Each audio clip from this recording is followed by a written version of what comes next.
আসসালামু আলাইকুম রহমতুল্লাহি ওবরাকাতুহু।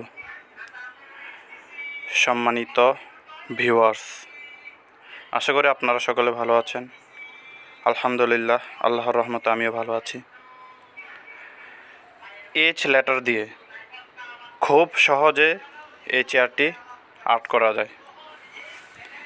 আপনারা চাইলে আপনারা পারবেন, আসলে চেষ্টা করলে সবই সম্ভব হয়।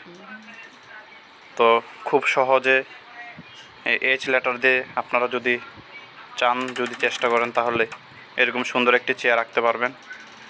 আপনারা চাইলে আরও সুন্দর করতে পারবেন। আমি একটু দ্রুত চেয়ারটা এঁকেছিলাম, এই কারণে হয়তো বা ওইরকম সুন্দর হয়নি। তো এটা ধীরে ধীরে লেখলে আরও সুন্দর করা যায়। তো আশা করি আপনাদের ভিডিওটি ভালো লাগবে। ভালো লাগলে অবশ্যই সাবস্ক্রাইব করে আমার পাশে থাকবেন এবং এখান থেকে আপনারা আর্ট ভিডিও, লেখা ভিডিও শিখতে পারবেন ইনশাআল্লাহ।